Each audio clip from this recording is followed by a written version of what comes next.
Hi students, welcome back to the next part of the video. तो आइए बेटा करते हैं पार्ट नंबर 4 क्वेश्चन नंबर 1 का। तो हमारे पास इक्वेशन है बच्चों 2x square minus x plus 1 by 8 is equal to 0। तो a हमारे पास है 2, b हमारे पास है 1 और c हमारे पास है 1 बाय 8। तो बेटा ये क्वेश्चन बाकी क्वेश्चन से इसलिए डिफरेंट है क्योंकि यहाँ पे जो c है ये हमें फ्रैक्शन में है, हमें p अपॉन q की फॉर्म में गिवन है। तो हमें सबसे पहले इसके फैक्टराइज करने के लिए इस फ्रैक्शन को, इस रैशनल नंबर को खत्म करके एक सिंपल सा इंटीजर जैसे यहां पे c या 1 ऐसा बनाना पड़ेगा।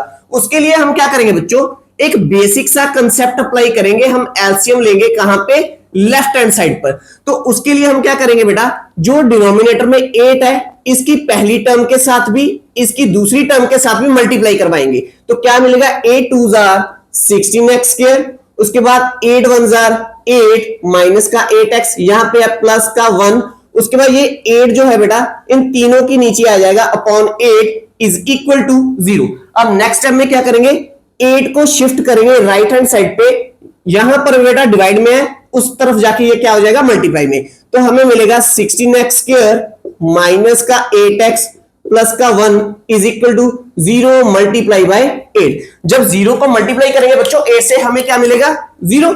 तो यहां पे आ गया 0।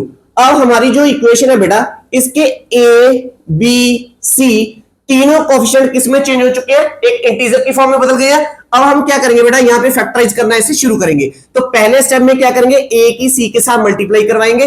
तो हमें क्या मिलेगा, 16 को 1 से मल्टीप्लाई किया, हमें क्या मिला बच्चों 16। अब हम 16 को फटाफट देखेंगे कौन कौन से टेबल पे जा रहा है। तो एक तो ये 1 के टेबल पे जाता है, एक 16 हमारा 2 के टेबल पे जाता है, उसके बाद 4 के टेबल पे भी आ रहा है, 4 4 16, 8 2 16, उसके बाद 16 1 16। अब इन सभी में से मल्टीप्लाई का साइन हम क्या कर देंगे, हटा देंगे। अब उसके बाद यहां पे हम लगाएंगे plus minus plus minus plus minus plus minus plus minus, जैसे मैंने आपको बताया था। ये इजी मेथड है बच्चों।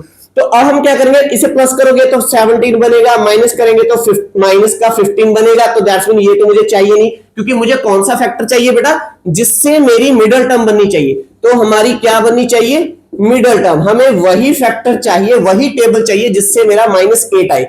अब दूसरे में से 2 + 8 करेंगे क्या मिलेगा, 10। 2 - 8 करेंगे क्या मिलेगा, -6। तो दैट्स मीन मुझे ये भी नहीं चाहिए। इस पे आते हैं बेटा नेक्स्ट में, 4 + 4 करेंगे, मुझे मिल गया है 8। पर मुझे 8 किसका चाहिए, माइनस का। तो प्लस करने का एक और तरीका होता है, वो क्या होता है, अगर आप इन दोनों का साइन चेंज कर दो, माइनस माइनस कर दो, तो -4 यहां पे आएगा माइनस का 8। तो दैट्स मीन ये मुझे चाहिए, ये मेरे काम का फैक्टर है। तो अब हम इसे मिडिल टर्म की जगह पे लिखेंगे, पर मिडिल टर्म में हमारे पास वेरिएबल क्या दिया, x। तो इसके साथ भी x लगाएंगे, इसके साथ भी x लगाएंगे। तो बेटा जो फर्स्ट टर्म है वो हम लिखेंगे यहाँ पे 16x स्क्वायर। उसके बाद जो मिडिल टर्म है बेटा, यहाँ पे मिडिल टर्म क्या थी, माइनस का 8x, उसकी जगह पे हम क्या लिखेंगे, माइनस का 4x। तो इसकी जगह पे लिख दिया -4x plus 1 is equal to 0। Clear है। अब नेक्स्ट स्टेप में हम क्या करेंगे, ग्रुपिंग करेंगे, पहली 2 टर्म्स की, लास्ट 2 टर्म्स की। और इन दोनों में कॉमन क्या है बच्चों, इन दोनों में मैथ का नंबर तो कॉमन आ रहा है 4, और इंग्लिश का अक्षर कौन सा कॉमन आ रहा है, x। तो यहाँ पे क्या बचेगा, 16 में से 4 कॉमन निकालेंगे, 4 बचेगा। x स्क्वायर में से x कॉमन निकालेंगे, x बचेगा। यहाँ पे है -4x, तो पूरे का पूरा बाहर निकालिए, तो यहाँ पे क्या बच गया है, 1। अब बेटा इन दोनों में कॉमन क्या है, 1। तो यहाँ पे क्या है, माइनस, मैंने 1 को कॉमन निकाल लिया, तो यहाँ पे क्या है 4x, और माइनस बाहर चला गया तो प्लस किस में चेंज हो जाएगा, माइनस में। यहाँ पे क्या है 1 bracket close is equal to 0। तो यहाँ पे भी बेटा मेरा आ गया 4x - 1, यहाँ पे भी क्या है 4x - 1। तो दैट्स मीन मेरे जो फैक्टर्स है वो बिल्कुल सही है। तो अब हम क्या करेंगे, इस 4x - 1 को लिखेंगे 1 टाइम, और जो ब्रैकेट्स के बाहर है ये क्या है 4x, इसे ब्रैकेट में डाल दो, ये क्या है -1 यहां पे डाल दो, इज इक्वल टू 0। अब मैंने यहां पे लिख दिया कि मेरे पास दो नंबर्स की मल्टीप्लाई क्या आ रही है, 0। तो अब हम क्या करेंगे कि either 4x - 1 is equal to 0, और हो सकता है दूसरा 4x - 1 इज इक्वल टू 0। तो बेटा यहां से x की वैल्यू निकालेंगे, तो -1 को शिफ्ट कर दो, तो ट्रांसवर्स करने के बाद ये बन जाएगा प्लस का 1, 4 को इसके नीचे लेके जाएंगे, तो हमें मिलेगा x1/4। तो पहला रूट हमें मिल गया बेटा। अब सेकंड रूट की वैल्यू निकालो, तो यहाँ पे आ गया 4x is equal to 1, x आ गया 1/4। तो ये आ गया हमारा पास सेकंड रूट। तो ये था हमारा बेटा पार्ट नंबर 4। क्लियर है। अब करते हैं पार्ट नंबर 5। तो बेटा पार्ट नंबर 5 में सबसे पहले हम क्या करेंगे, ये A है, ये B है, ये हमारा C है।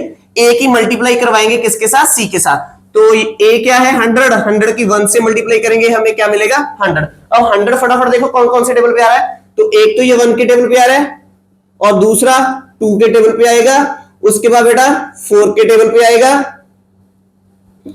उसके बाद बेटा 5 के टेबल पे, और उसके बाद 5 के टेबल के बाद 10 के टेबल पे, 10 10s are 100। इसके बाद फिर आएगा बेटा 20 के टेबल पे, फिर आएगा बेटा 25 के टेबल पे, ऐसे लिख दो, अब रिवर्स में लिखते जाओ।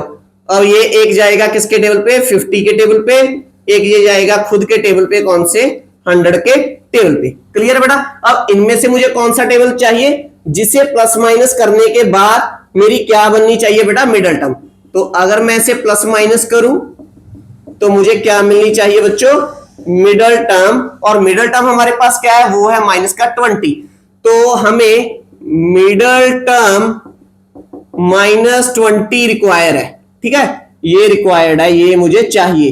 तो इसे करके देखो बेटा, 100 में 1 ऐड करेंगे 101, माइनस करोगे -98, यूजलेस है छोड़ दो। 2 को 50 में ऐड करेंगे 52, माइनस करेंगे माइनस का 48, ये भी यूजलेस है बेटा। अब 4 + 25 क्या बनेगा 29, माइनस करोगे क्या बनेगा माइनस का 21, ये भी यूजलेस है। सेम एज ये भी यूजलेस हो गया बच्चों। हमारे कौन सा काम में आएगा ये। अब देखिए बेटा कैसे, अगर इसे हम प्लस करेंगे हमें क्या मिलेगा 20, वो तो मुझे चाहिए, पर 20 मुझे कौन सा चाहिए माइनस का, तो दोनों के साइन चेंज कर दो, यहाँ पे भी माइनस यहाँ पे भी माइनस, तो दैट्स मीन ये वाला फैक्टर मेरे काम का है। क्लियर है बेटा। अब मैं आपको ऐसे करके इसलिए करवा रहा हूं कि आपको फैक्टर्स बनाना इजी हो जाए। तो अब हम क्या करेंगे बेटा, अब यहाँ पे क्या है x, तो 10 के साथ भी x लगाएंगे, यहाँ पे भी x लगाएंगे, और इसे मिडल टर्म की जगह पे लिखेंगे उसे स्प्लिट करके। तो पहली टर्म तो ऐसी एज इट इज आ जाएगी 100x², मिडल टर्म की जगह पे क्या लिखोगे आप माइनस का 10x, माइनस का 10x, उसके बाद ये +1 आ जाएगा बच्चों यहाँ पे। अब 2 2 के पेयर बनाओगे। अब ग्रुपिंग में से हम क्या निकालेंगे कॉमन। तो पहली दो टर्म में कॉमन क्या आ रहा है, एक तो 10 कॉमन आ रहा है मैथ का नंबर, और यहाँ पे x के रहा है, यहाँ पे x है इसलिए x कॉमन आ रहा है। तो यहाँ पे क्या बचेगा बेटा 100 में से 10 कॉमन बाहर निकालेंगे तो यहाँ पे बच जाएगा 10, x² में से x बाहर जा गई है तो यहाँ पे आएगा x, यहाँ पे माइनस 10x की 10x पूरी की पूरी टर्म बाहर जा चुकी है तो यहाँ पे क्या बचेगा 1। क्लियर है बेटा। अब इन दोनों पे यहाँ पे क्या है माइनस, तो जब यहाँ पे माइनस लगेगा ये वाला साइन चेंज कर देना बेटा। अब इन दोनों में कॉमन क्या आ रहा है, कुछ भी नहीं, तो हम क्या लगाएंगे 1। तो यहाँ पे क्या है 10x का 10x एज इट इज रहेगा, यहाँ प्लस चेंज हो जाएगा माइनस में, क्योंकि माइनस मैंने बाहर कॉमन निकाल लिया बेटा। तो यहाँ पे क्या आएगा 1 = 0। तो यहाँ पे क्या है बेटा 10x - 1, 10x - 1। तो ये फैक्टर हमारा दोनों में मैच हो रहा है, तो दैट्स मीन मेरा ये क्वेश्चन में जो मैंने फैक्टर्स बनाए हैं वो बिल्कुल सही है बच्चों। तो इसे एक बार लिखेंगे और जो ब्रैकेट के बाहर है उसे भी हम यहां पे लिख देंगे। तो हमें मिला 10x - 1, 10x - 1। तो अब फर्दर हम क्या करेंगे नेक्स्ट टाइम में, मुझे मालूम है दो नंबर्स की मल्टीप्लाई 0 तब होगी जब इन दोनों में से एक क्या होगा 0। तो हो सकता है 10x - 1 0 हो आइदर, और ये वाला 10x - 1 क्या हो 0 हो। तो यहां से x की वैल्यू क्या आएगी 1 को ट्रांसफर करो, 10x = -1 बदल जाएगा +1 में, और 10 इसके नीचे ले जाओ तो ये बन गया बेटा 1/10। तो पहला रूट हमें मिल गया x = 1/10। अब दूसरे की वैल्यू निकाल लो बेटा, ये भी सेम है तो दूसरा हमारा रूट भी सेम आ गया। ठीक है बेटा। तो ये था हमारा पार्ट नंबर 5 जिसमें हमने रूट्स निकाले हैं क्वाड्रेटिक इक्वेशंस के। तो बेटा अगर आपको मेरे टीचिंग का मेथड अच्छा लगता है तो प्लीज मेरी वीडियो को लाइक और शेयर कीजिए, मेरे इस चैनल को सब्सक्राइब कीजिए। मिलेंगे नेक्स्ट वीडियो में जिसमें हम करेंगे इसका क्वेश्चन नंबर 2